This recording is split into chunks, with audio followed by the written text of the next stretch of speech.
Greetings, beautiful nerds. Welcome to our fourth session of our new mini-series, Shadows of Ashcaleen, the second published series set within the world of Odromia. Today, we are going to once again be following our characters as they explore this world and begin to delve ever deeper into the seemingly never-ending secrets of Ashcaleen, the capital city of the Kingdom of Nimrion. Sadly, one of our actors, Rachel, at the Hug Bandit, will not be able to continue and has decided to step away. Kalisa has always been a central character of this campaign, and she'll be sorely missed, and we wish them nothing but natural 20s in all of their future adventures. On that note, though, I do wish to introduce the rest of our wonderful cast, starting with M. Hi, I'm Winkle the Wizard. I'm playing Dr. Manovel, my College of Eloquence Mind Flare Dentist Bard. Hi, everyone. I'm Jessica. I go by I Sneeze Stars online in places like TikTok, Instagram, and also D in Denial if you want to come and watch the games that I stream. And I will be playing Alindra Shadowghast tonight, the party's high elf warlock. And of course, as always, I am your friendly neighborhood dungeon master, Andy, aka Mr.DanDyDM, and I can be found on TikTok, YouTube, Instagram, and on all the other socials. If you happen to see this episode and you really like it, feel free to go back, check out the other episodes of this series to see how these characters have arrived at this point. Also, feel free to check out the other show that takes place in this universe, The Survivors of Ashcaleen, to see what adventures and shenanigans they've been getting up to recently. And we, of course, appreciate all of you who have liked and subscribed thus far. Thank you. And now that we've got our introductions out of the way, let us delve once more into the shadows of Ashcaleen.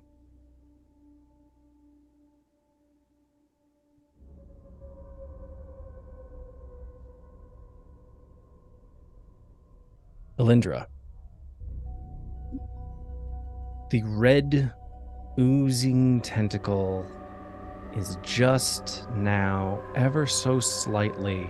It's not even a fully formed tentacle, really. It's just, picture a symbiote of Venom in the Venom movies, like the pieces of it just sort of breaking off, and as its tendrils are making its way, it's sort of like growing towards you, but also like it is, as it's coming towards you, it is becoming more cohesive in its form, and its mass is starting to adjust out of the tunnel river that exists beneath Winterhold's Keep that you've been slumbering next to, and in your case, you've been keeping watch this time. This thing, tendril, just grazes your foot. It's at this point, Dr. Manovel, you begin to see the waters of this little rivulet that is making its way out towards the ocean, out from underneath Winterhold's Keep. You see a form beginning to bubble up towards the surface, and you realize that it is not just one form, it is two.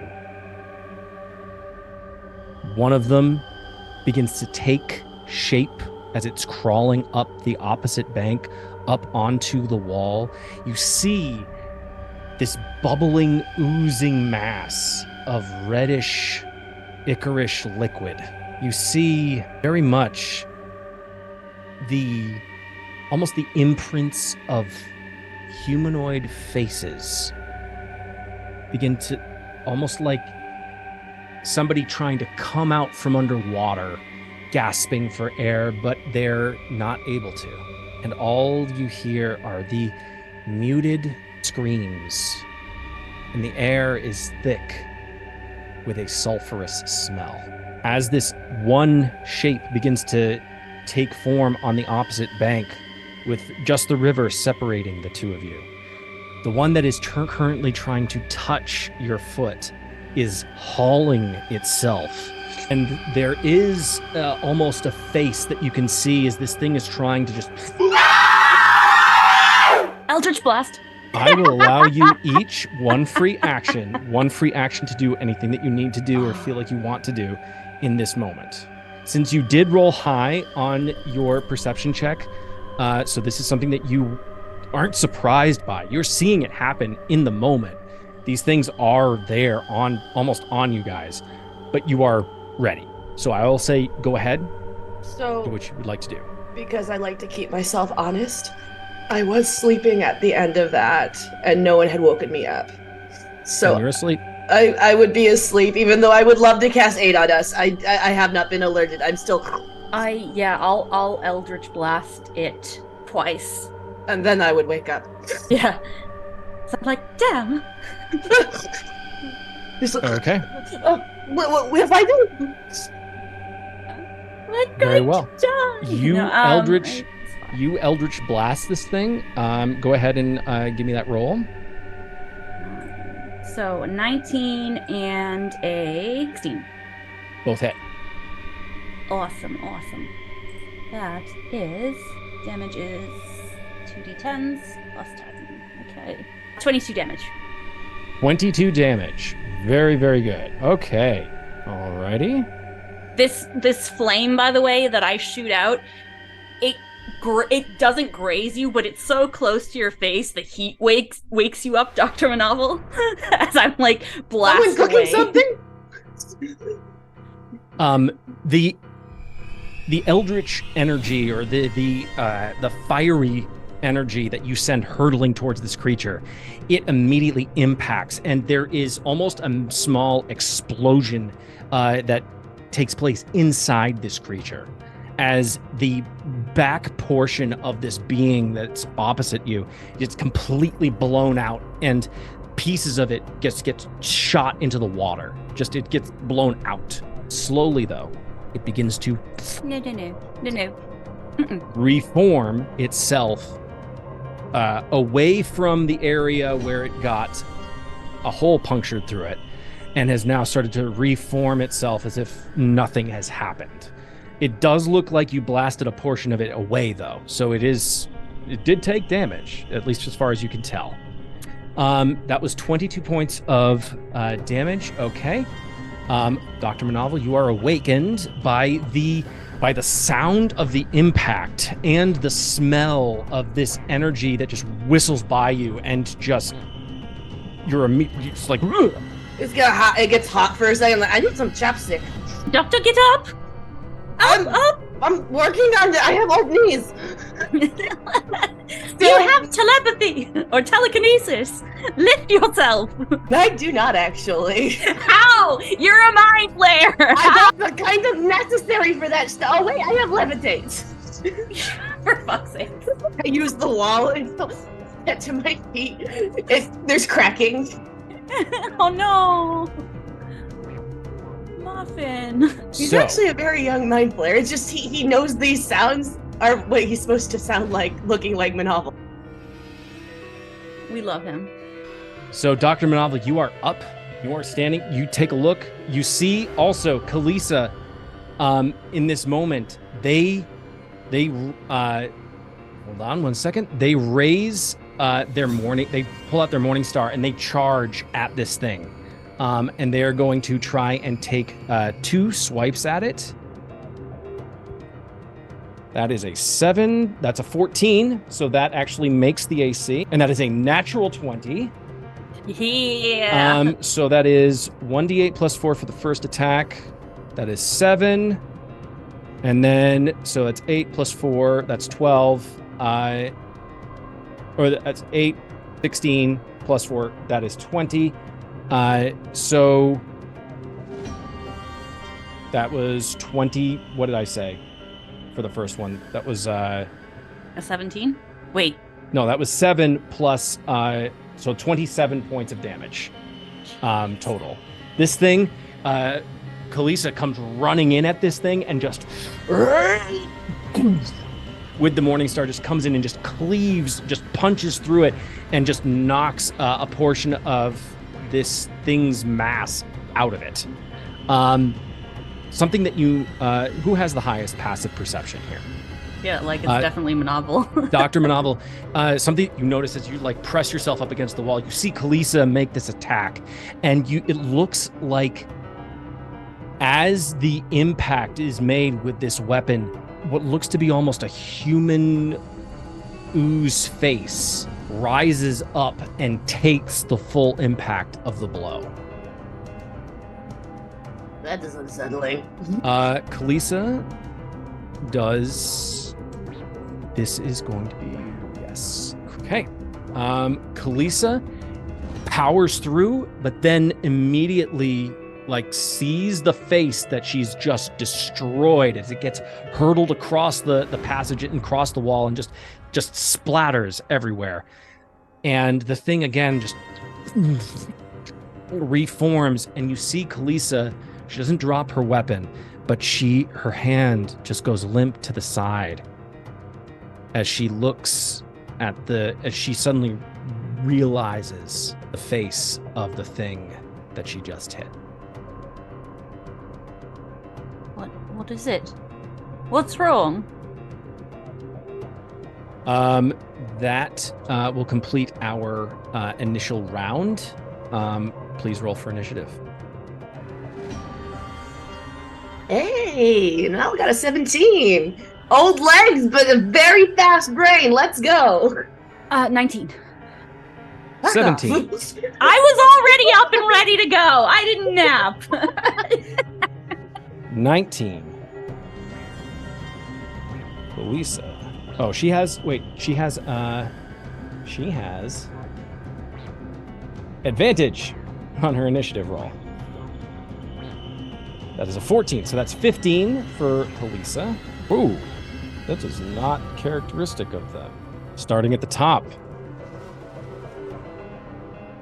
Hold on. So that was 22 damage and then 27 points of damage. So 9.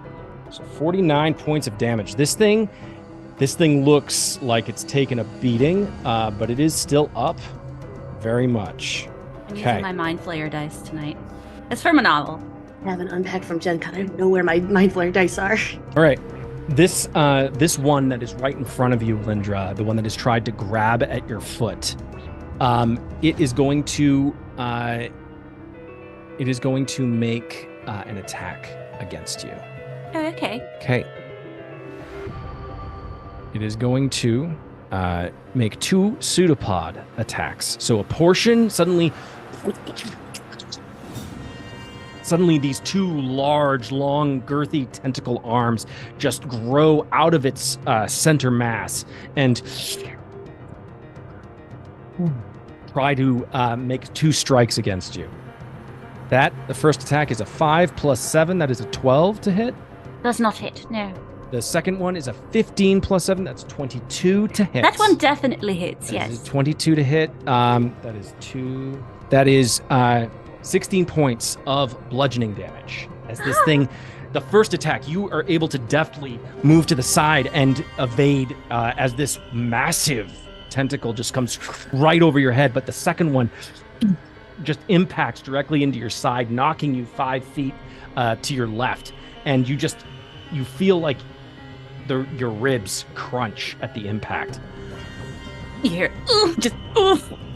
The creature is now, since it hit you, and it definitely hit you, is going to attempt something.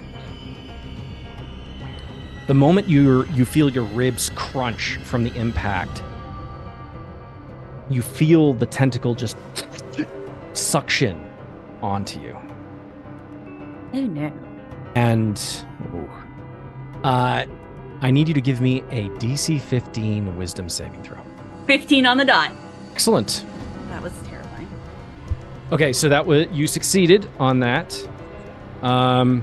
So you will take half damage. So that is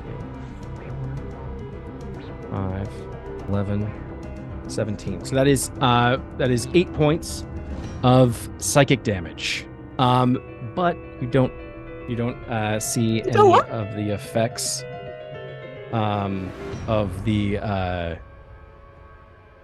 of whatever it tried to do to you.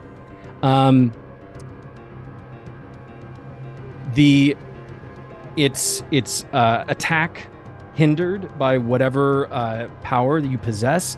The pseudopod just just pulls off of you with this suction, and it tears away a portion of your dress as it yanks away. I really like this dress. Just leaving this coat, this reddish ichor slime on you. Or we can get a new one. You're not suffering any of the ill effects, but there is a momentary flash in your mind. You suddenly feel like you are, at least according to your perception, you are no longer in the tunnel beneath Winterhold's Keep. You're no longer battling the creature. You are sitting at a desk in a classroom all by yourself, and there's writing on a chalkboard in front of you. And you can hear the sounds of children playing outside. For whatever reason, in this moment, you're the only one in this classroom. You look down, and you see hands that are not yours. They are a child's hands. Are they my child's hands? You don't recognize these hands at all. Okay. All that you suddenly feel is a sharp pain in your back, and then a second pain in your head.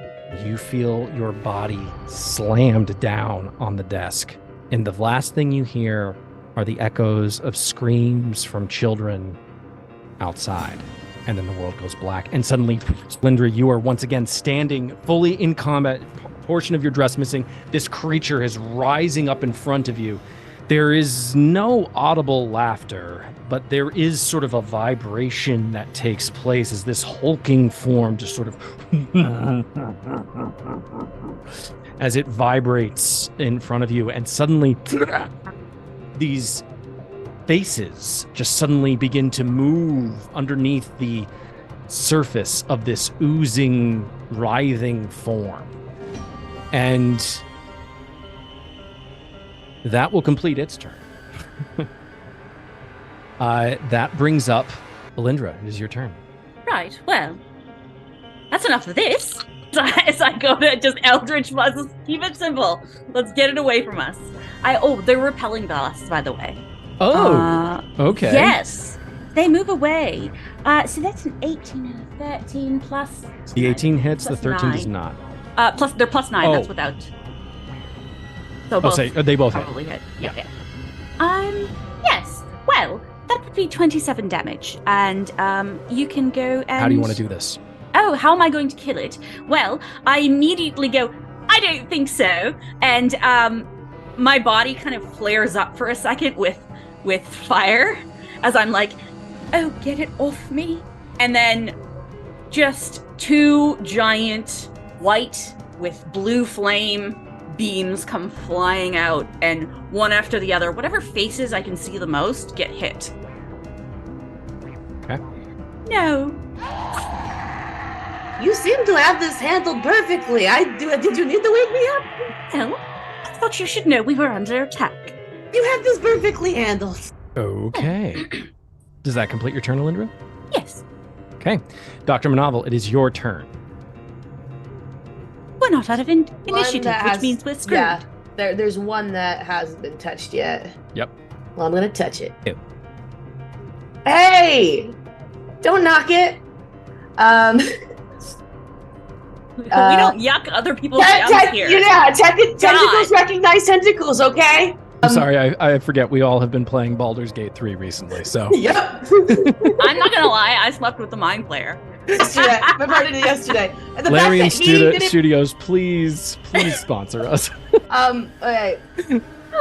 So, with this canal, is it close enough to the edge where I would be able to, like, Kalisa was able to do melee attacks on it, so I would be able to do that as well? Yes. Well, the one that was attacking Alindra, yes.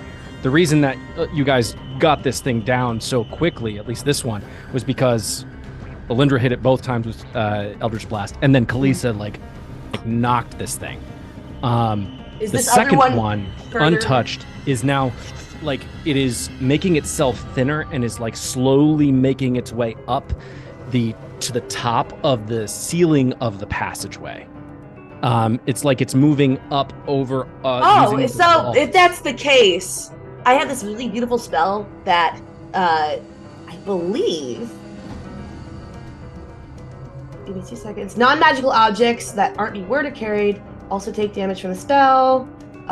Inorganic matter such as stone, crystal, or magic has disadvantage on this set. I am going to cast Shatter on the ceiling and try to get it to drop down. With it in the... I want to get hit too, but I would like to cast Shatter. You could do this without getting hit. You wouldn't necessarily have to take any damage. I'll say, give me a dex saving throw if it's something that I would love to. Okay. I would love to. I got an 18. The novel. Yeah.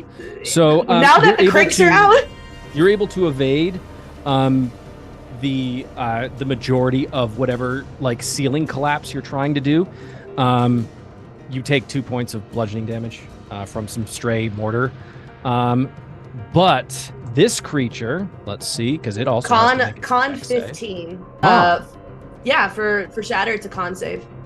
But are you targeting it, or are you targeting? Technically, I could do both. If it's on the ceiling, it would. It's a sphere, so it would hit both. Got it. Okay, so it's a con save. It rolled a 3, so that's a failure. Love that. And what is the damage? I rolled really good. I got 18 thunder damage. 18 thunder damage. Well done. Okay. Alrighty. And then the ceiling above it collapses. We'll say that this thing has to make a dex save to see if it can remain sticking to whatever portions don't immediately crumble in. That is a 15.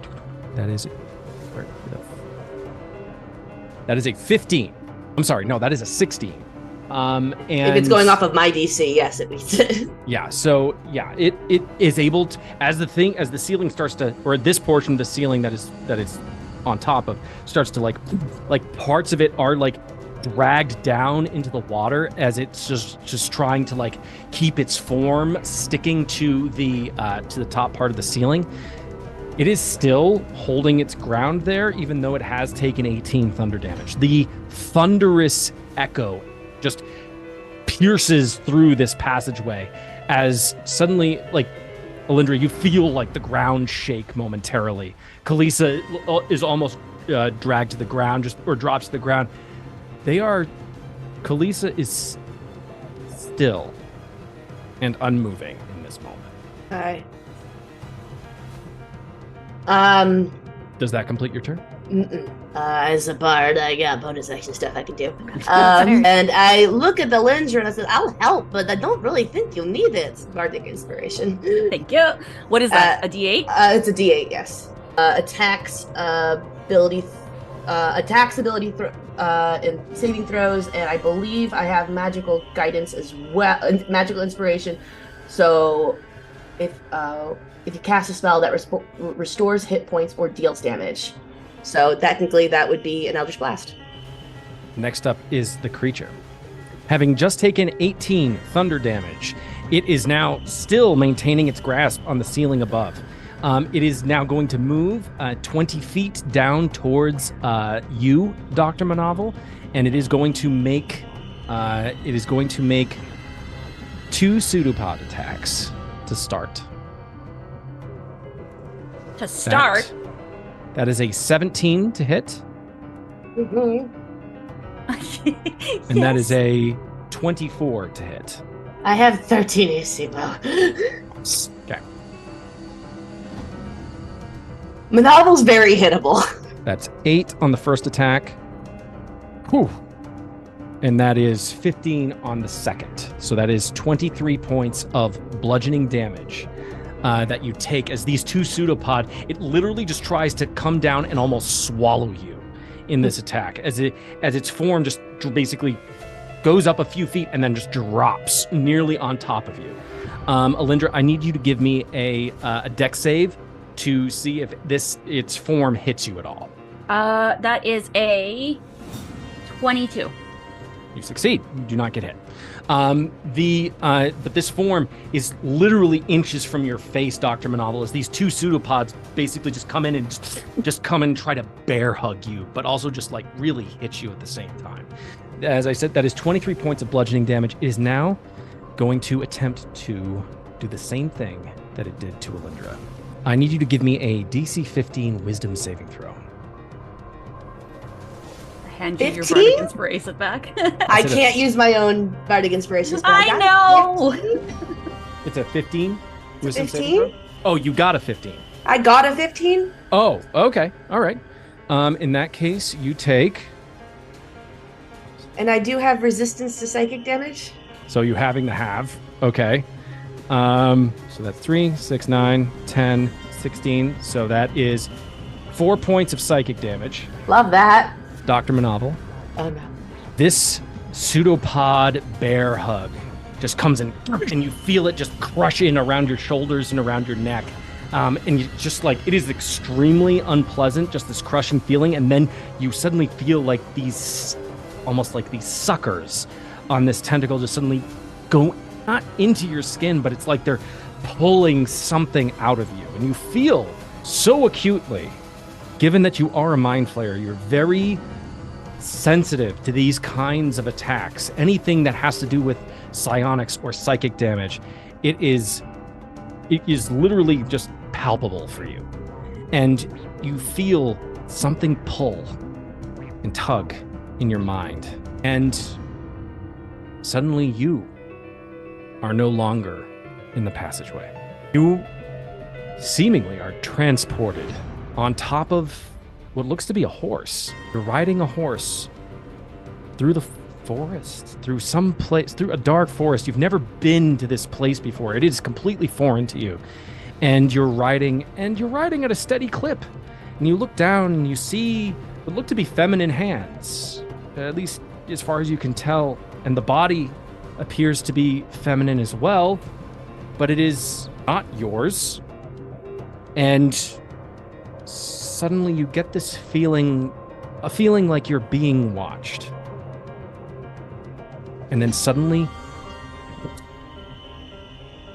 something you're familiar with, or newly familiar with, this massive pseudopod tentacle just comes out and just whips around and wraps around your neck, and you're just like, and then there's a jerk, and you are hauled off of the horse, and the horse runs away to safety, and the last thing you see before this world goes dark is the horse fleeing down the path. Got it. We're seeing victims. Cool. Yeah. Cool. And suddenly you are, once again, Dr. Manovel, you are no longer this victim that was waylaid upon the road. And you are, once again, standing this bubbling, oozing mass.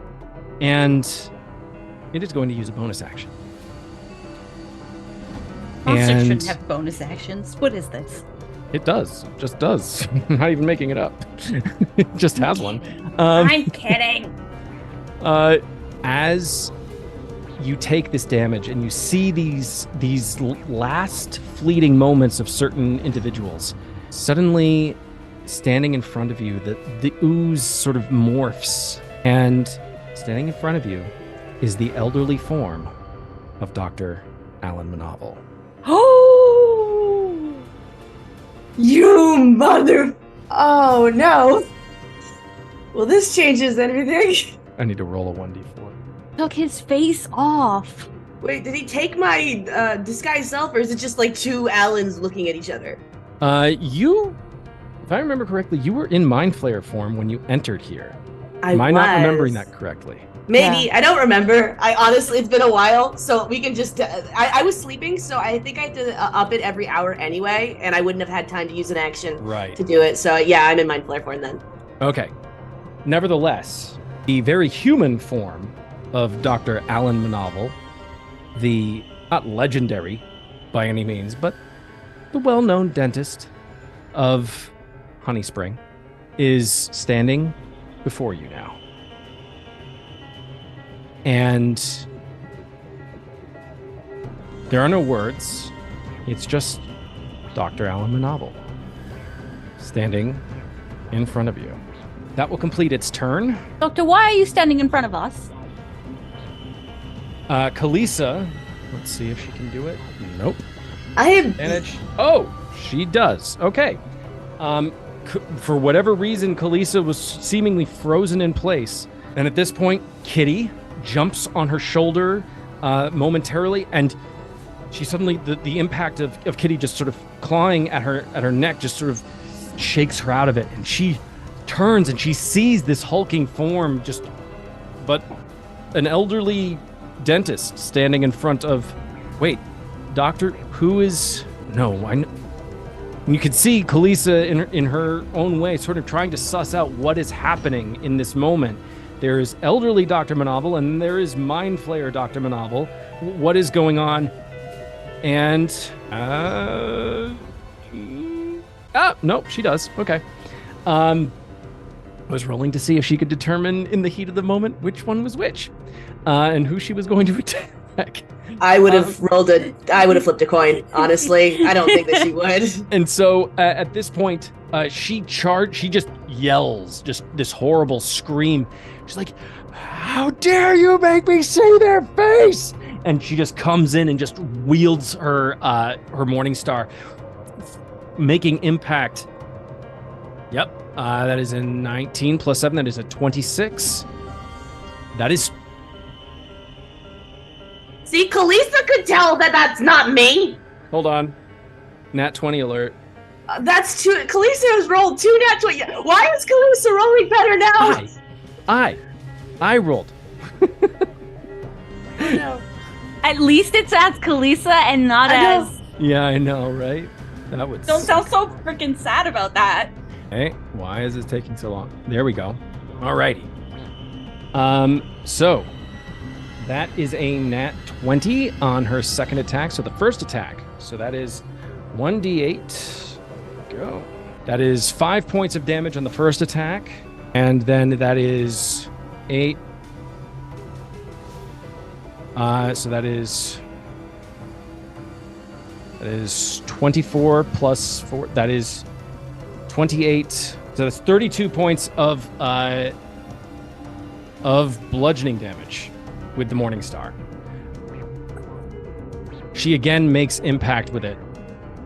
It is still up, but as she makes impact, this thing tries to move out of the way of Kalisa's like full force blow, and it tries to send another one of its faces at Kalisa, and Kalisa just baseball home runs, grand slams this thing up onto the ceiling. And that will complete their turn. That brings us back up to the top of the initiative order with Alindra. Oh, real easy. Eldritch Blast. Eldritch Blast. A 15. Okay. And a 17. Okay. Those both hit.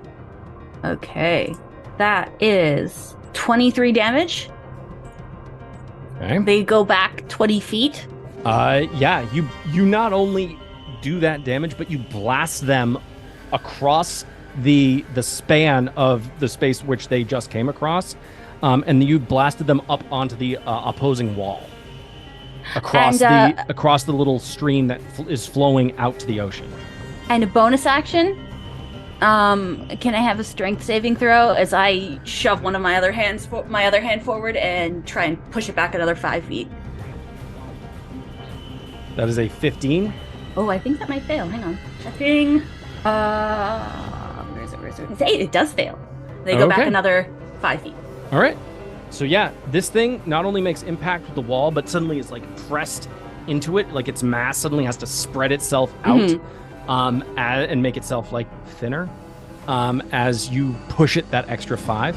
Does that complete your turn? Yes. All right, Dr. Manavel, you are up. Manavel looks at this imposter, and he was a good man, and you are not worthy to even think of him. And he snaps his fingers, and I'm going to minus a d8 from your next saving throw with my eloquence as a bonus action, bardic inspiration. and I am again, but this time at the 3rd level, gonna cast Shatter. Be gone. Hey! Is it con save? Con save of 15 with a minus D8. Would you like me to roll a D8 or would you like to? You don't need to, because even with it does make its con, but even taking half, it's 2 hit points. So it's like that works. I didn't need to do it at the 3rd level. I got it. So, Dr. Manavel, you step forward just so slightly, raise your hand, and it's like what's his name in Full Metal Alchemist Brotherhood. It's like, and you just suddenly this thing almost becomes like a full-on liquid, and just the sound vibrations created by your shatter just explode this thing, and there is an audible sound of many cries escaping this ooze as it is blasted across the walls. Pieces of this thing just come down and like not coat you, but like it just like pieces of it. It's gross. I immediately prestidigitate. Oh god, that's disgusting. Yeah, I'm prestidigitizing everything off me. Gross jelly, bad jelly. It's this really cute moment where it's just like this really scary mind flare and Lindra. Ew, get it off. Ew, it touched me. Oh. It smells so bad. Oh, I will never complain about your breath again. My breath? What? I did not say that out loud. How dare you? Gross jelly, bad jelly, naughty jelly. Okay. That will bring us out of our initiative order as these foes have been vanquished. Kalisa, even though you all were able to experience some form of rest over the last several hours, Kalisa, like the morning star, falls once again limply at her side. She looks at Alindra. She looks at Dr. Manavel, and did any of you see things? Did that ooze make you see things? Yes, darling, it did. That was really scary. It was. This thing Yeah, it was a woman. made me see my brother's face. Oh, no. that was much worse than mine. I know. Are you okay? I'm just gonna hug her immediately. Yeah, I think that Manavel's gonna follow suit. You all just sort of gather around and you hug Kalisa, and they don't at first return the hug at all. They just sort of are just standing as tall as they are and as formidable as they are. They look and appear very vulnerable in this moment, like almost like a shell of themselves, very much shaken. Their indomitable Goliath spirit looks to be bruised here. I look at the cat and I'm like, message it, do something. Yes, of course, darling, of course. And the kitty immediately clambers up back onto Kalisa's shoulder.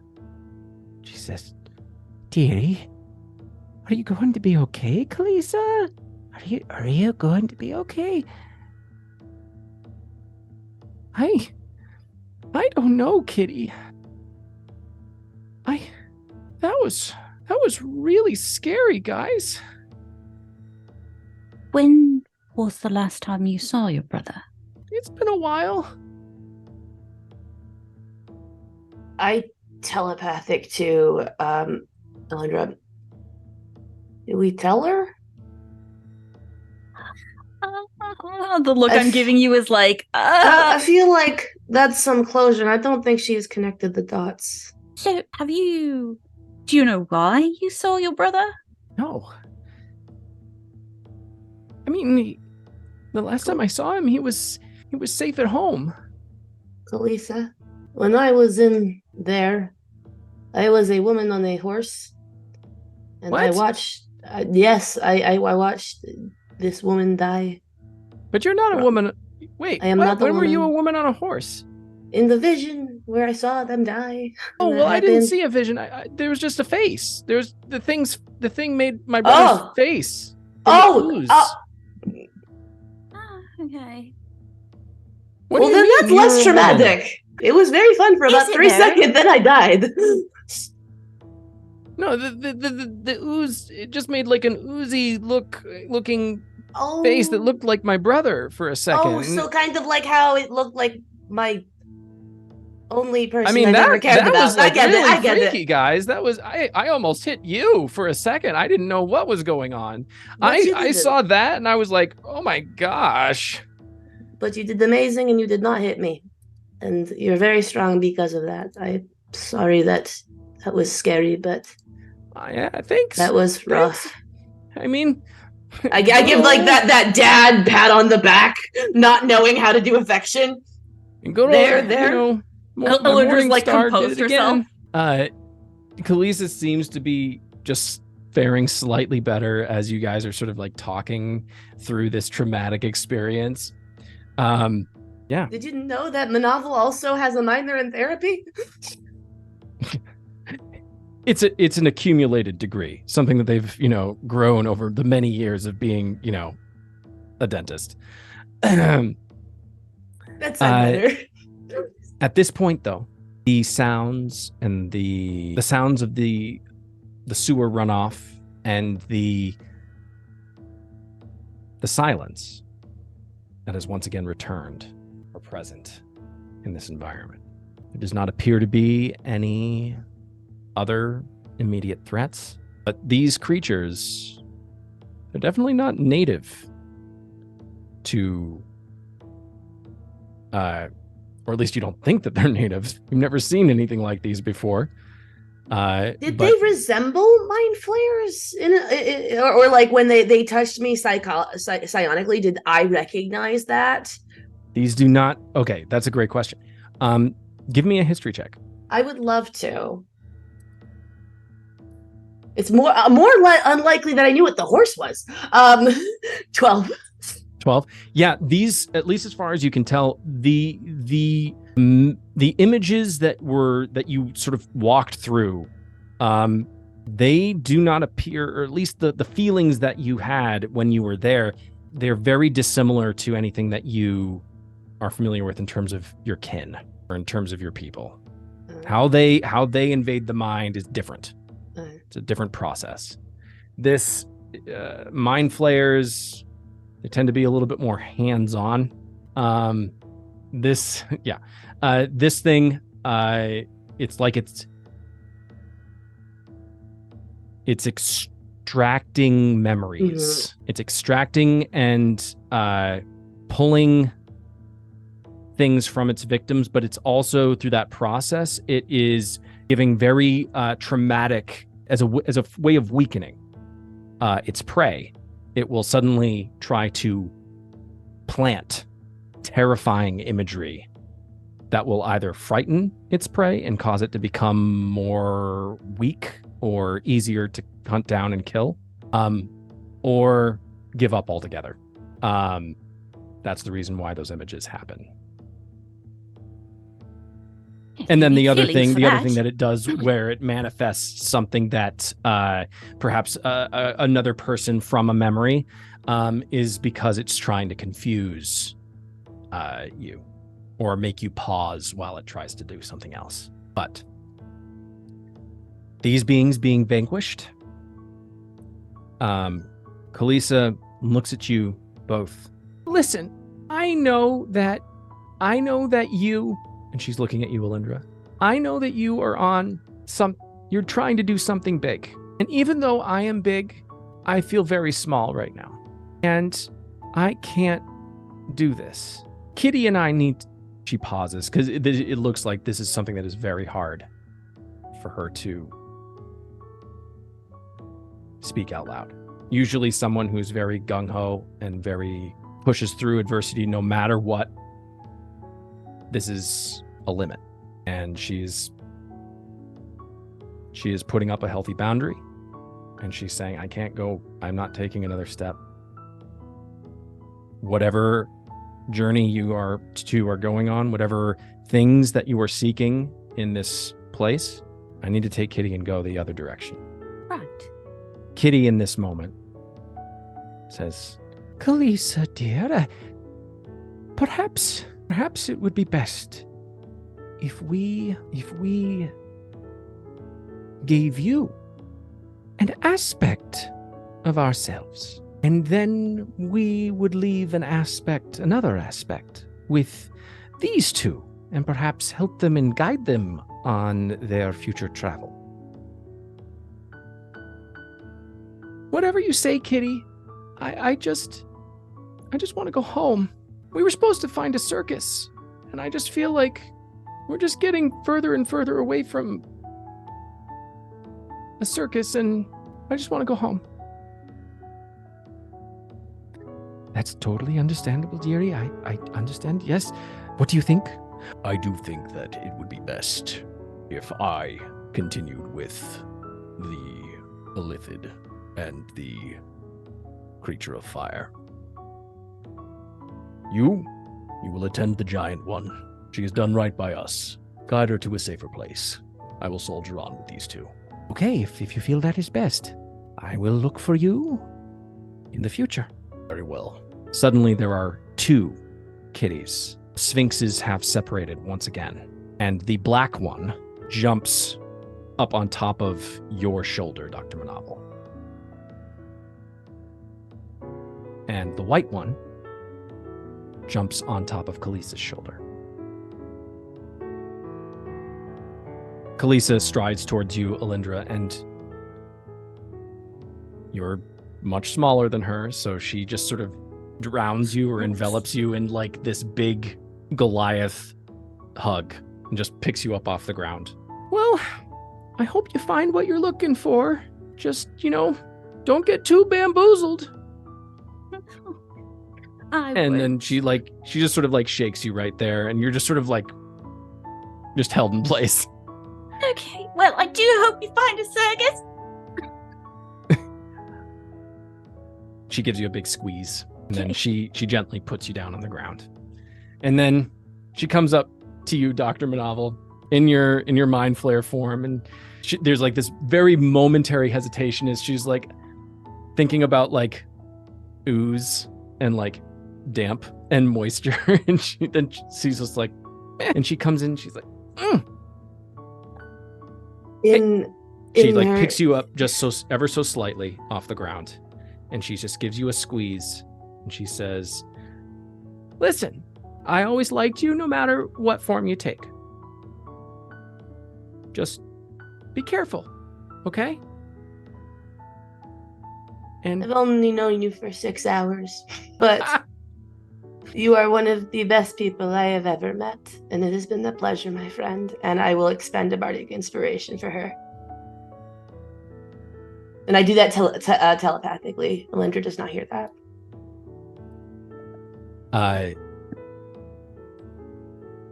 Kalisa accepts your bardic inspiration. She feels invigorated. And she reaches up onto her head, and you see this jeweled ring that she has always worn that sort of kept her hair in place, her pink hair. She takes off this band and she hands it to you, Lindra. And she says, I think you're really, really smart. And I think that you probably are going to be even smarter after this thing helps with smarts. And you realize that in the span of time it has taken her to take off this headband, there has been this change in her speech, and it has become higher and a little bit slower. And she is more Goliath sounding in this moment. And do you accept the ring? Okay. And to you, Dr. Manavel, she reaches into her pockets and she pulls out a superior health potion. Oh yeah. and an elixir of health, and she gives them to you. I can drop a link, Alindra, for the headband of intellect. All right. Before she goes, I would like to, at the second level, I can hit up to 5 people. I would like to hit all 3 of us and the cats with second level aid to raise our maximum hit points 5. Okay. You stay strong and you get out of the fair and you stay safe. And I hope to God that our paths cross again. Oh, me too. Another hug. Now the purple ichor is coming. Do you put on the headband, Alindra? Yeah, I'll use it to hold my hair back. Okay. You put on the headband and suddenly there's this rush of, like, not voices, but it's like suddenly you're feeling just accumulated knowledge suddenly rush into your psyche. And your intelligence score is now a 19. What was it before? Okay. It's a 13. Okay, it is now a 19. While you wear the headband. Put that on. So sad. She puts the Morning Star back on her belt. She puts her hands on both of your shoulders. Says, "Well, I really hope I see you again." And without a second glance, she turns. She begins to walk out of the passageway, through the grate. And the white, she does not look back. The white kitty follows her closely behind and looks back at the black kitty, Sphinx. And there's a nod that is exchanged between the two of them. And Kalisa pauses at the grate, doesn't look back still, and then moves out and is lost to sight with the white Sphinx. I feel like Alindra just stands there for a minute watching her leave. Like, Novel does the same. And I realize my dress is torn and I kind of just hold it together because I forgot.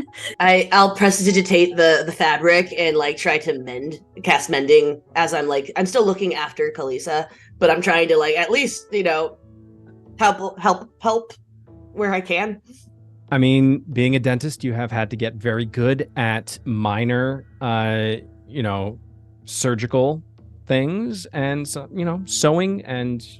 Stitches. I do stitches. Yeah. Yeah. So I had magic to help too, where I'm like not doing the knots correctly. Yeah. So there's this really cool moment where we're like, Alindra's standing up and I'm just like, we're both just looking. And, yeah. Dr. Manavel is sort of like suturing Alindra's dress together. I like how you didn't ask Manavel at all. Manavel just like, oh, I can see your legs. And she just waits. She just like moves her hand and is like, all right, yes. Yes, you may help fix me. Oh God, Manavel is a bottom. Yeah, of course he is. Right, we are out of combat. Never can seem to keep any friends. Okay. Fucking excuse me. I'm right fucking here. It's been 6 hours. Let's see how long you last. Lisa called me a friend after 20 minutes. I start walking. All right, well, be sassy. Okay. Once again, you find yourselves together with a black sphinx standing at your feet, looking up at you with golden yellow eyes. And the world feels slightly emptier. It's not nearly as bright. But you are left with the knowledge that no matter what lies ahead for the two of you, good things are perhaps on the horizon for your Goliath friend. Alindra. Yes. You know how pissed Kalisa will be if there's actually a circus in the basement? So angry. So pissed. So angry. But and I'm sure our little kitty friend has the good sense never to mention it if there is. I hope so. I look at him. Absolutely not. I wouldn't dream of it.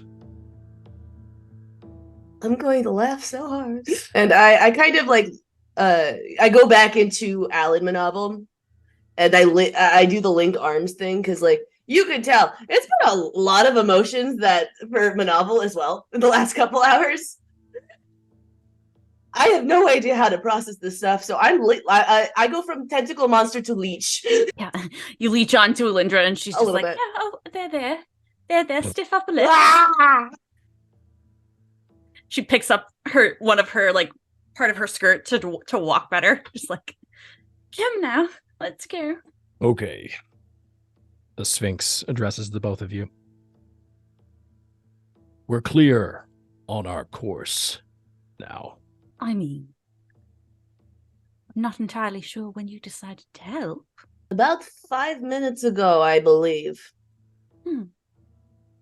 But I believe the appearance of these creatures, these are what is known as an obelix.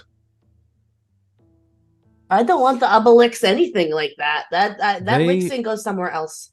They are usually used by certain individuals of power as a way of subjugating a populace through confusion, but also some form of psychic attack. Yeah, that is kind of familiar. Well, I know By it would be what familiar to type of you, individual? but this is magics of a different sort. No, I get that. We go in, they kind of pull out. Ha! Ha ha! I made a joke. It's a very funny joke.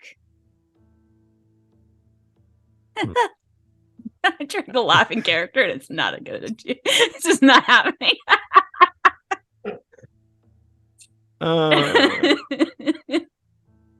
Okay. I'm so proud of myself. Yep. Cool. So the Sphinx looks at the two of you. Okay. So you are here, from my understanding, you are here to spy and gain information for your father, your creator. I mean, father and creator, same thing, aren't they? It's a matter of perspective. And you, looks at you, Manovel, you're looking for... Worms. You're looking Tadpoles!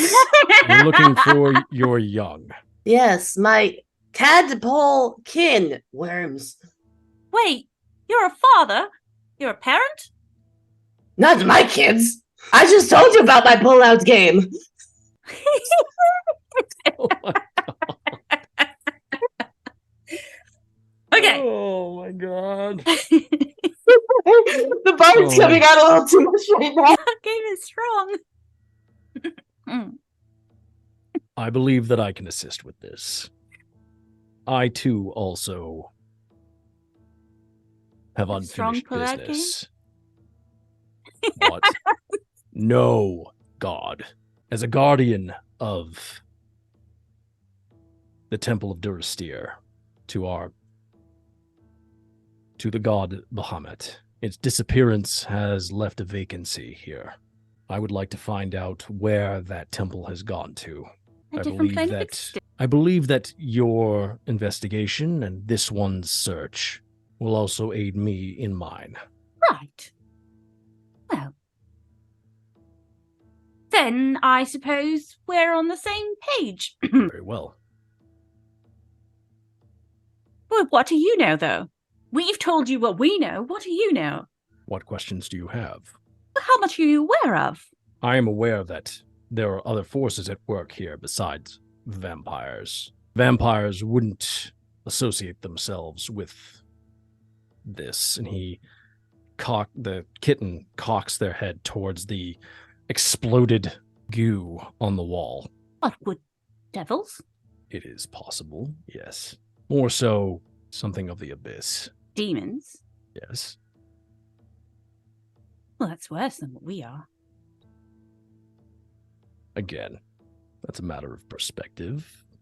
Agreed. Would you like to make a deal with something rather than just be horribly destroyed? I mean, that's fair. But don't you lot usually try to make a deal when someone is at their most vulnerable and unable to really say no to that deal? No, I don't. Well, no, because that's not your job, but, you get it, though. I mean, you could look at it as helping. They wouldn't have that opportunity otherwise. Very well. All I'm saying is that our paths seem linked in this moment. I believe that we can work together. Yeah. Manovel is looking very serious, nodding, and has a superior hero potion that he just got from Kalisa and drinks it. This is a face that Alindra knows very well. I have no idea what's going on. Saying demons, fiends, I know none of these things. Not really. I might have heard some names in passing. I really don't know what they are, but I'm a mind flare, so we're fine. Doctor, I'm not an elf. I am not human. I know, you're a mind flayer, right? You said? Yes. I am a Lithid. Illithid. Yes, well, I'm Hellfire. Yes, you told me already. I showed you that I was fire. I don't think I told you I was Hellfire. Did I? You are Alindra.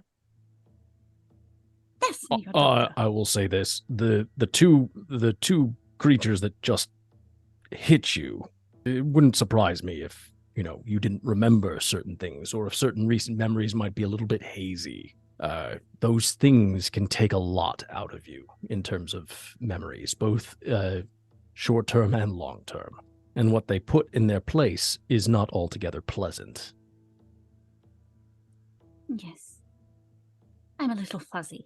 Though, for all intents and purposes, the Sphinx, with its paw, gestures to Alindra. Alindra here is a creature created out of hellfire by... You don't know?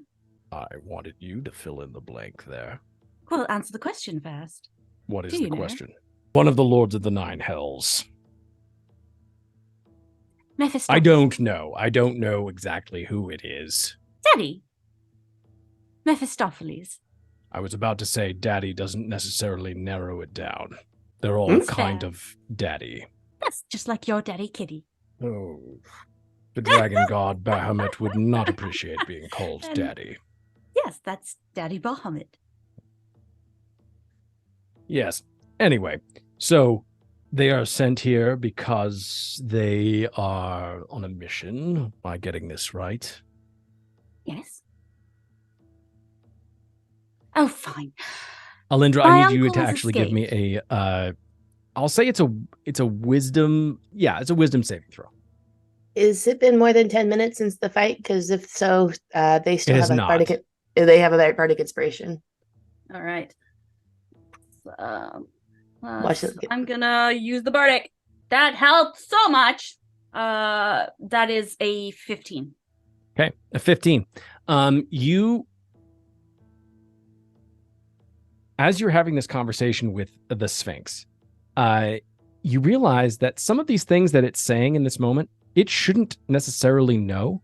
Wait, Already, why do 'cause you know that? Like, you haven't actually said any of these things out loud or telepathically, but you do get the feeling that in the moments when you have spoken with Kitty, it's like a two-way radio, but when one of them is turned off, the other one is still going and on and is listening to everything that is happening on the other side. Well, that's rude. I'd put Kitty in air jail.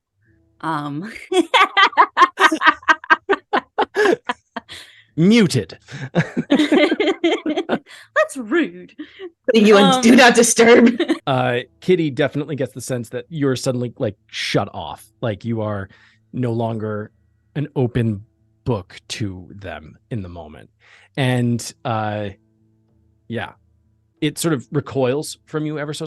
You're not allowed to stay with us and then yell at me. I apologize. It was Just slept in my lap. It was a tactical decision. I wasn't 100% sure whether the lap that I was sleeping in was... Sleeping in my lap was a tactical decision. It was a way of getting close so that I knew a little bit more about the people that Kalisa was associating with and whether or not you were safe. I put the cat down. I wouldn't... Listen, I wouldn't still be here if I thought that you, A, weren't safe, and B, if we couldn't perhaps work together. I would like to remind you that this is coming from a very small cat with wings that is now sitting on the ground. I'm just looking at it at my feet, like. Then apologize. Who? What? I'm looking at the cat. I'm sorry to the both of you. There. Now we're on the same page. Fine. My uncle's, I think, taking over the world. Just wait. Just look around. That's what I think I'm here. That's what I think I'm here for. Listen, I think that it would be best if we filled in the doctor, in as much as you're comfortable with it. I'll say you spend the next 15 minutes explaining to the doctor the differences between the creatures of the abyss, the lords that govern them, and the differences between them and the lords of the Nine Hells, and who you serve. Your purpose... Serve is a harsh word. He's really just my father. Right. And who you serve and who Daddy is to you, and what your purpose here is, in as much as you are comfortable sharing. You then go into a little bit more detail about why Mephistopheles has sent you, and you explain who Uncle is to you. I don't think I've met him. But No, Uncle is Grajit. You've not met Uncle. Uncle is Grajit, one of the Lords of the Abyss. And based off of the intelligence that you have given to Mephistopheles, it would appear that there is prodding and subtle pressure that the Abyss is putting on the vampiric forces here to do a certain bidding. And that would check out given your fraught encounter with vampires already when you were trying to leave out of the stable. You cover all that in the space of about 15 minutes. Meantime, Dr. Manavel, you have, fully drunk all of this superior health potion. How much health did you get back? What was that? You're muted. I am at full. You're at full. Excellent. You halved my HP. I know I did. Yes. So you're back up at full. You do feel after listening, you feel like you know a little bit more about what's going on. So we are fighting a war on another plane, and the vampires are the ones stirring trouble, but not the actual bad guy. Am I getting that correct? It would appear that is correct. Interesting. May I take your hand? I give you my hand. Shake a paw. Dr. Manavel. paw? as you feel the toe beans of the kitty, just gently placed within your hand, you suddenly have that same familiar feeling that you experienced with Diggory on the skyboat, sky skiff. And suddenly, you suddenly, like a tiefling, black of skin, with horns that, starting from the front of the head, go all the way and curl in the back. Very, curly black hair, and with vibrant golden eyes. Dressed in your travels, you haven't necessarily encountered these particular worshippers, but you are aware that there are people on this world that worship the moon and a moon goddess. And you were able to guess this immediately just by seeing this person. They are what is known as a Selunic nun.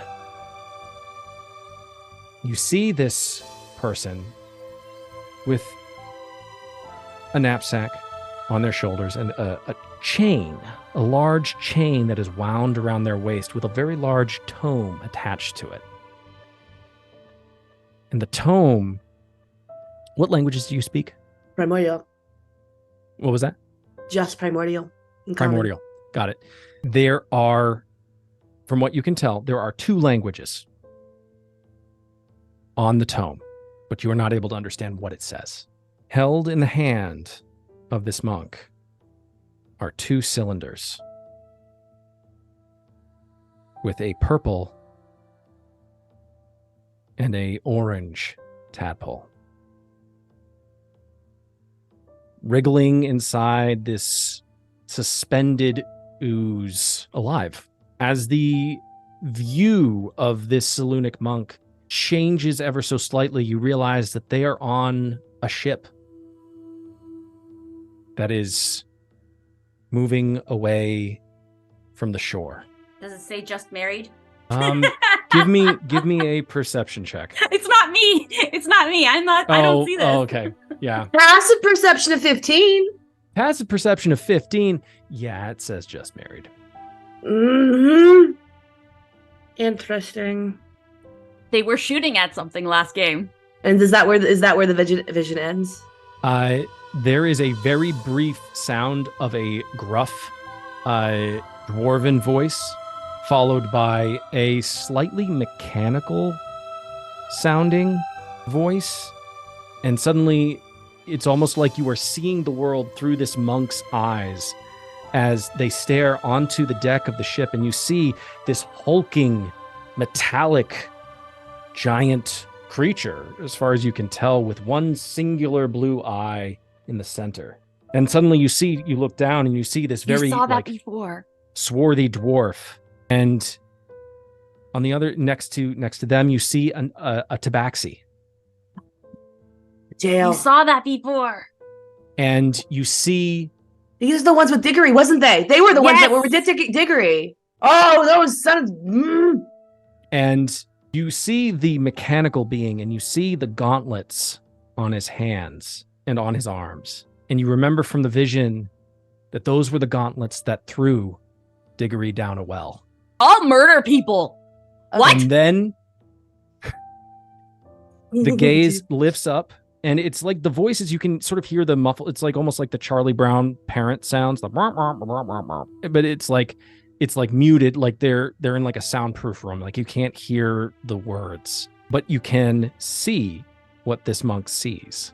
And you can see on the opposite side, in the aft portion of the ship, as the monk is looking back at the city of Ashcaleen, you see what appears to be a 12-year-old boy No. with armored legs.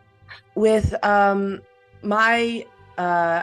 was looking at the skies earlier. I was looking at the shore because we were trying to get the lay of the land. Can I depict what direction the ship's going?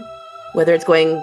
Okay, so the monk is looking at the shore, and you can see the city, and there is smoke coming off of the city everywhere.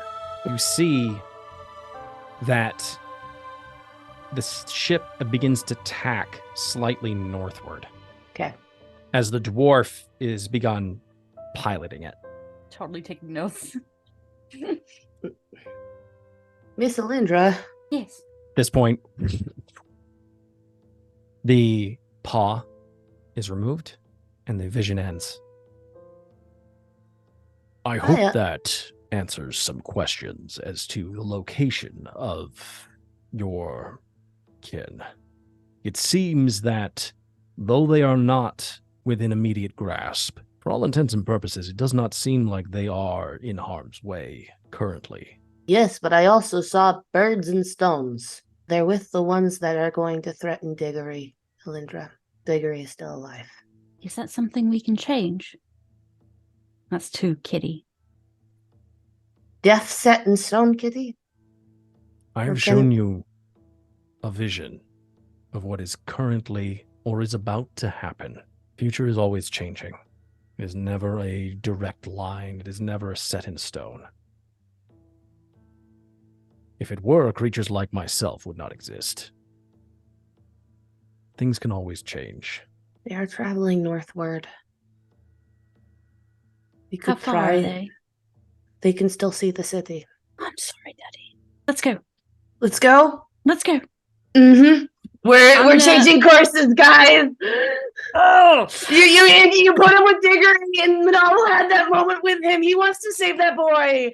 Shit, shit, shit, shit. That's all you hear on the way out as we're running. You hear Alindra under her breath. Shit, shit, shit, shit, shit, shit. Daddy, if you can hear us, I swear we are going to get your shit done, but this is important too. I'm gonna grab you, and once the moment we see sunlight, I'm gonna teleport us 500 feet away with a dimension door. Hey. In the direction of. Okay, so you're teleport. Which direction? The direction of the ship. The ship. Mm-hmm. We're going after Diggory, right? Diggory's on the ship. Right, but like, that is well outside of 500 feet. I'm just letting you know. How far? Yes. Is that because I have 2 of these? Question. Within They're 1,000? looking. They're well past that. They're like miles away, looking back at the shore and seeing the city on fire. Yeah, no, we have You have your board. Kitty, my friend. Yes. You're good. All right. And he's just sort of like half like flying, half like galloping with you guys. You were on our team? It's time for you to put in your share. Let this happen. Click. I'm turning Kitty into a giant eagle with polymorph. Attempt to do that. You attempt to do that, and Do it to me. Do it to me. Do it. Okay. All right. You're doing it to Alindra. Alindra? Galindra? I already have E as like the beginning of a name, so. Egad. Alinga? Alinga? Alingra. Alingra? No. It sounds like a weird erectile dysfunction drug. Never mind. So you're turning her into an eagle. A rock? Something she can friggin' fly on. A giant eagle. It can carry 2 people. Okay. Yes. As long as Alindra is allowing it, absolutely. Okay. You transform her into a giant eagle. You have polymorphed Alindra into a giant eagle, and they are now in front of you as a giant eagle. We like break out of the sewers. Yeah, and I'm an you eagle. do that. You break. Give me, Dr. Manovel, give me a perception check. I would love to. There's feathers in my face. I'm good at hovering. Flying, not so much. I fell last time. Wait, you have a hoverboard. I do, but I don't know how hoverboards work with water. And I don't think this is the time to find out. We are on if we're going to manage this is good gameplay. I gotta be strategic here. There's a boy's life on the line. He's like, you guys, I was not expecting this. You're not I know. supposed to Oh, go no. this way. Yeah, I'm sitting here No. I'm regretting everything. But Nettie has that face, and I'm like, oh shit, we're gonna roll initiative, aren't we? There are 2 of us. There's a kitty. Wonderful. A kitty that steals secrets. And doesn't like being a bird. As you burst out of the you burst out of the this sewer tunnel grate, the world that greets you is much changed than the world that you left the day before as you entered into the passageway beneath Winterhold. The world is on fire. Oh no. The landscape in front of you, the bazaar that was down by the North Docks, is all ablaze. Above you, sky ships that are piloted by these red mages are just laying very accurate fireballs that are just blasting pieces of buildings, setting everything to the torch. Bodies everywhere. There are some bodies that are just burning. Other bodies are not so lucky, as it looks like they have been fed upon and drained and are now just husks lying in the street. You hear really confused and unsure what to do chirps from your eagle. You This hear eagle's just like, okay. unsure chirps from Novel's beak as well. I can't talk to you, but I'm kind of like, I don't know if we should go circling. You're the one that's flying, buddy. Like, if where you take me is where you take me. I can only give me 1 second, and I'm gonna roll. Yeah, what Alindra would do here, because I have. You should probably be using the eagle's stats too, because it's polymorph. Okay. I rolled under a 10. Under a 10 is we swing back. 10 and above. In and out. We swing back and we go directly to the castle with as we're an eagle. I don't know what to do. Help me. I think that you start swinging back and telepathically. It's already on fire. I don't know what to tell you. There are more people. I don't know them. I don't know them. You would give up one life for many? Yes, the whole city. Absolutely. It's a whole city. None of them. I don't know them. But I know that boy who is brilliant. I love that we're relying on a fiend to be the moral compass of our group. I am an eldritch horror, my friend. Like, I shouldn't be the moral compass at all. You're supposed to be the good guy. I am. Gotta make it a convincing argument. And I do not. I am not fireproof. What? That is a good argument. Okay. And I am made of fire, and you want to take me into the water. I above the water. Above. When I start burning everything, what do you think is going to happen to the boat? It's going to stop, which is going to make it much easier to get the boy and the tadpoles out.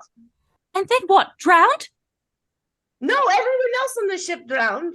We say Diggory and get the tadpoles, and then we come back when this is not on fire, and then how? I turn you back into a fucking bird. Because this is actually taking place as a conversation, and I'm just going to say you dropped eagle form to like resume being Alindra.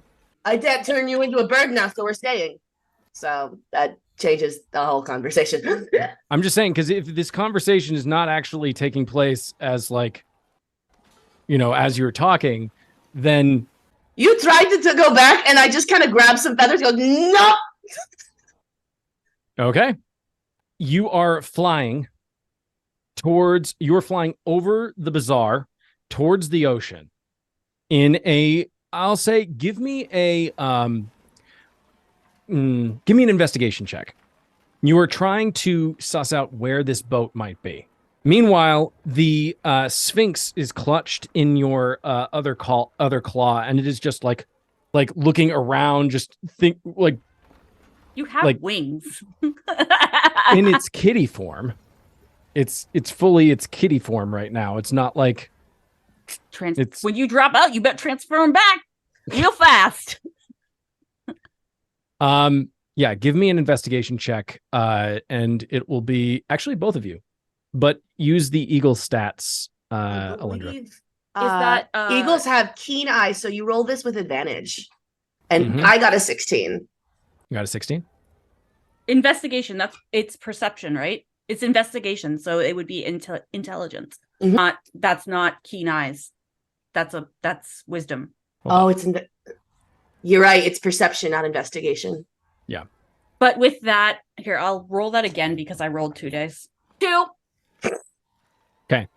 Dr. Manovel, on a 16, in terms of what you were able to see, the city burning beneath you. As you begin to ascend into the sky, you very quickly pick up altitude.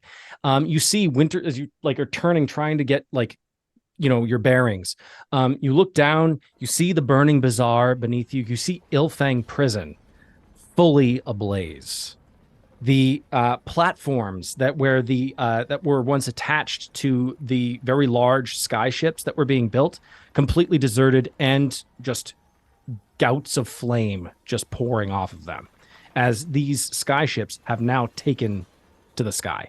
And you look back and you see the Starriness District altered, where once proudly stood the Temple of Talos with its mighty domed temple and the lone crystalline structure that was piercing through the center of it, which encased the lightning, is now gone.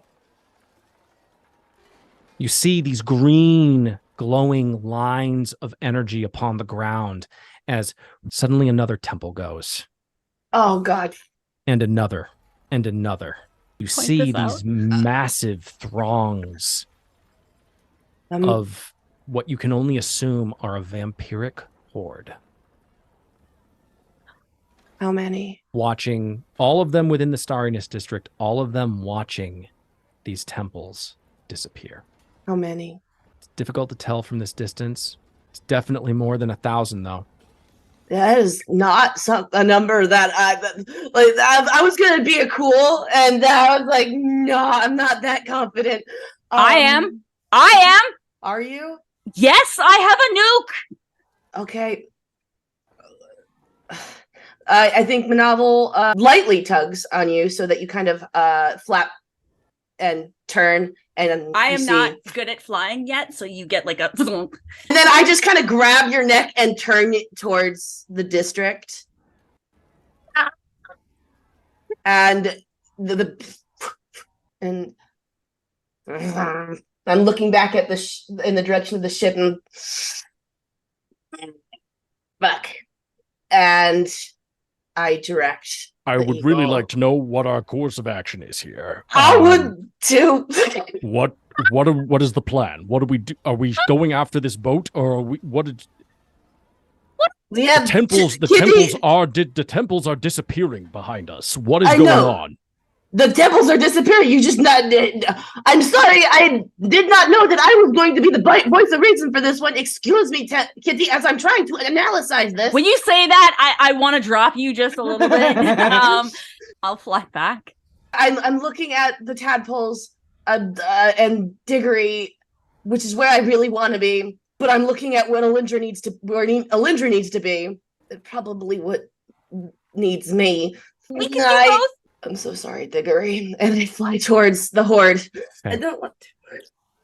God dang it. As You're gonna die. as you get this this impression from Dr. Manavel, Alindra, you are turning back towards the city. Yep. Okay. As you turn, Dr. Manavel, you see, what is your passive perception? 15. 15. As Alindra turns, you feel your body just sort of getting just dangled from their claw that they have sort of around your shoulders. And you look back and you see multiple sky skiffs suddenly begin to turn and begin to move in your direction. At this point, you are now flying over the bay, just going from the north docks to the salt ford, which is where the southern docks are. And you see off to your right is the Starriness District, and the Temple of Talos has freshly disappeared. And then suddenly you see an abbey that belongs to the Order of Selunic monks disappear. And then you see what appears to be a freshly erected shrine to Amanutar suddenly winked out of existence. And suddenly it's like Christmas tree lights that go, that blink. They're suddenly just coupled with the sounds of the screaming, dying populace that are being taken in the night. I'm flying as fast as I can. What is your destination? I'm going to where the Temple of Talos was. The Temple of Talos was. Okay. And I'm gonna call for Daddy. You're gonna call for Daddy? Alrighty, ready? Yeah. I told you I had a nuke. As Alindra the Eagle turns towards the Starriness District and makes a beeline for the empty space where the Temple of Talos once stood. You see, you had a 15 on your passive. Okay. You see, Dr. Manavel, that there are many ships that are out in the bay that have just left the docks, like a throng of ships. But ahead of them, it would appear that there are several ships that have made it out into the open sea and are moving past some of the outer islands and making it out to the open ocean. And there are several ships, some small, some very large, some probably not seaworthy, but they are making their way out into open water nevertheless, getting as far away from this immediate danger as they possibly can. From this distance, you can't necessarily tell who is on these ships, but they are the lucky few. Many of them have other adventures, hopefully in store for them, across the ocean, in other places, hopefully far more pleasant than this. You feel the jerk of Alindra suddenly changing course drastically as they begin making their way back inland towards the Starriness District and the empty space that was the Temple of Talos. And you see another temple erected to a dwarven god suddenly gone. Off in the distance, you also see the Shadow Ford. And where once stood a proud, entertaining, three-top circus that was maybe run by an archfey? We'll never know. The three-top is now on fire, and it is burning. You see off past the walls that there are like pinpricks of light as people are fleeing out into the dark, fleeing out of the city, trying to get as far away as possible. You don't know what their fate will be. And we are flying right back in. You are inching. You are hurtling towards this space at increasing speed as you are just. Alindra, you're sort of like tucking your wings in this moment just to like give yourself We're diving. Yeah, you're putting yourself into a dive. As you inch closer and closer, you see this horde some of them begin to move off into the city as these temples begin to still disappear. Another one. You see two lone standing figures who are standing fairly close to where the Temple of Talos once stood. Out in the open plaza in between the Temple of Talos and the other major houses of worship that exist within the Starriness District, you see two figures of regal bearing. One of them slightly smaller than the other. Queen and the fucking... Yeah, okay. On either side of them, they are two... on either side, there are four, two on each side, would appear to be red mages, standing with their arms outstretched. This ghastly green energy that seemed to be tapping into the very ley lines that hold, the magical ley lines that run beneath this city. And through some nefarious means are gaining access and control to the power that exists beneath it and are making these houses erected to the gods, their locus of power in this space, vanish as they are sent to worlds and dimensions unknown. What do you choose to do? I land. Okay. And then I light up. Okay. You are a bird. Yeah, I land, drop that spell. Wait, can we do a superhero landing where it's like you go right before 5 feet and we both somersault off and I drop concentration? Yes. Superhero style. Like, if we're going to go out. And as I that's so stand cool. up, my flames ignite right in front of the queen. And I drop Manav Alan's form and just like tentacles. Superhero moment. Okay.